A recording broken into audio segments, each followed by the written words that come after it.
Okay, so I just recently had a French 75 for the first time and realized it's one of my favorite cocktails. That thing is so good. I think I probably say that about like half the drinks on this channel. But anyway, today I'm going to do a variation on the French 75 called a Seaplane.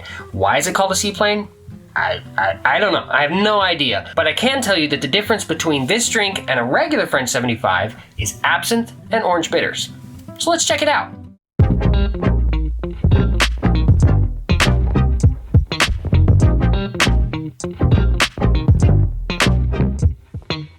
Once again, we return to Regarding Cocktails by Sasha Petraske for today's recipe.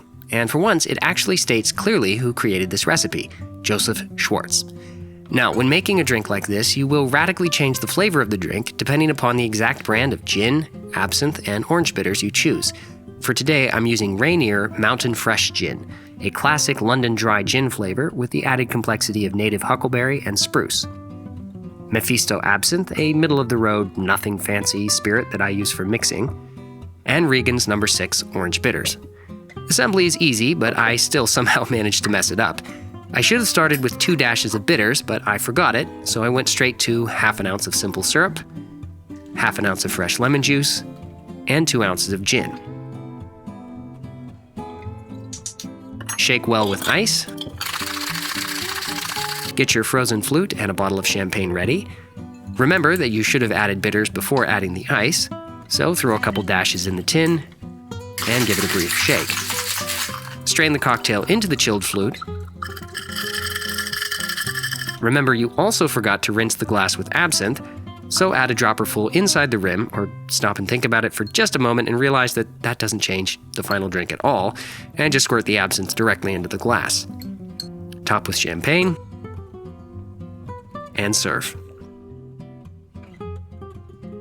Alright, it's time to give this thing a taste, but I think I have some explaining to do. So the reason why I didn't just start over and remake this video, and I actually showed you guys my own ineptitude, is because I wanted to also show you how you can fix it pretty easily. Let's say you forget the bitters, just like I did. Just add them into the tin, give it a couple more shakes, it's fine. You're not gonna over dilute it by doing that. The cocktail's below freezing at that point, so you know, like shaking it a little bit more is not going to add that much water into it, if any, honestly. Forgetting to rinse the glass is not a big deal either. If you're using a dropper bottle, it doesn't really matter whether you put 1 dropper in the glass to rinse it, or 1 dropper straight in the tin, or 1 dropper when you've got the cocktail in the glass but not the champagne. I mean, I wouldn't add it directly on top once everything else is in the glass, because then you'd have to stir it and you're going to lose some of your bubbles.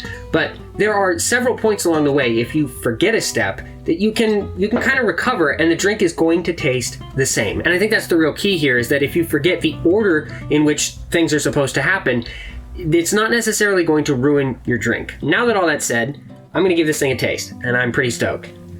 Cheers.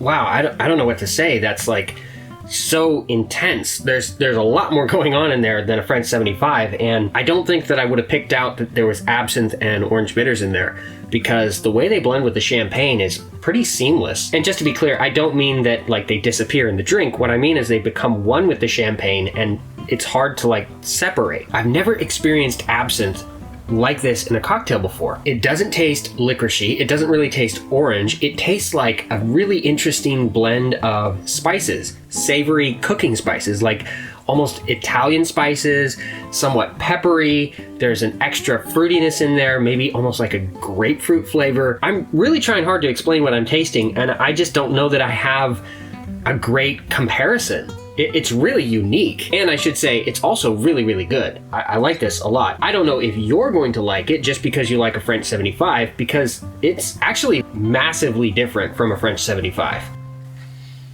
Man, there is just so much going on in that glass.